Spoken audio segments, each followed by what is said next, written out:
Europe 1, Le grand direct de la santé. Jean-Marc Morandini.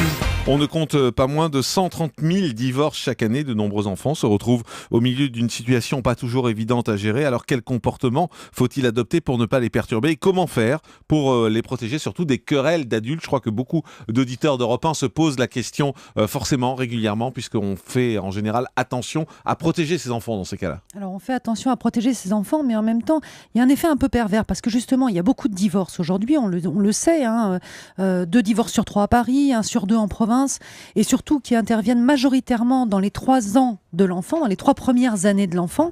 Donc c'est dire que les enfants sont majoritairement touchés, évidemment, et du coup ça devient un peu banal, c'est-à-dire qui n'a pas quelqu'un autour de lui qui divorce, un membre de sa famille, un ami, enfin on entend ça tout le temps finalement. Et quand on est à l'école, c'est presque l'inverse qui est surprenant. Quand on a des enfants qui ont leurs parents qui sont toujours en couple, souvent c'est presque ça la normalité entre guillemets. Exactement. Et alors du coup, cette banalité qui est affichée fait qu'on a l'impression que c'est banal à vivre, puisque tout le monde finalement peut être touché potentiellement par le divorce, et beaucoup le sont. Et ce n'est pas banal, c'est toujours un séisme pour l'enfant, c'est toujours un traumatisme pour l'enfant et pour les parents. Donc c'est vraiment banal pour les autres, finalement banal dans notre société, mais pas banal quand on le vit soi-même. Alors pourquoi? Surtout parce que ça implique énormément de changements pour l'enfant, et ça implique aussi beaucoup de changements pour les parents, bien évidemment.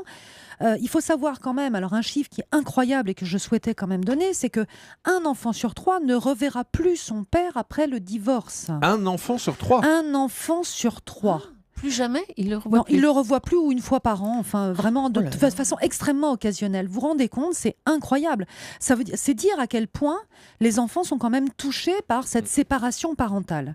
Alors, l'enfant va être touché à différents niveaux. Déjà, il faut savoir qu'un enfant de moins de 10 ans va systématiquement se sentir souvent coupable de cette séparation. Les parents ont tendance à l'oublier, ils ne peuvent pas le concevoir parce qu'ils se disputent, eux, c'est des querelles d'adultes.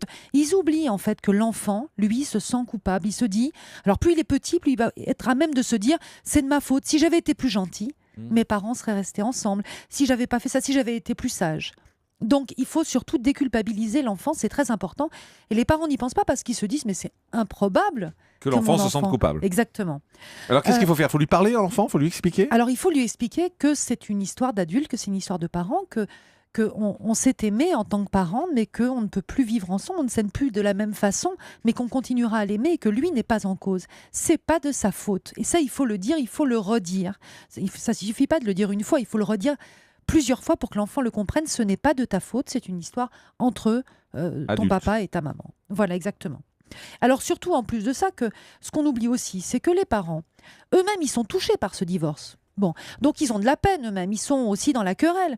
Donc, il n'y a pas toujours de la place pour que l'enfant puisse montrer aussi sa souffrance. Parce qu'il voit son parent, celui souvent avec lequel il reste, il peut le voir triste.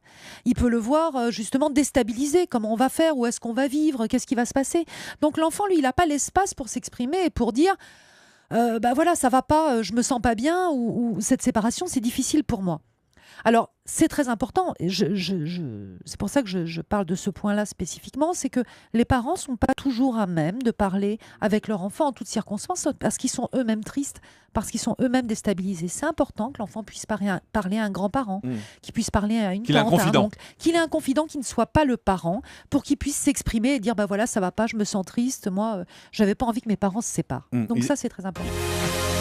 Europe 1, Le grand direct de la santé. Jean-Marc Morandini.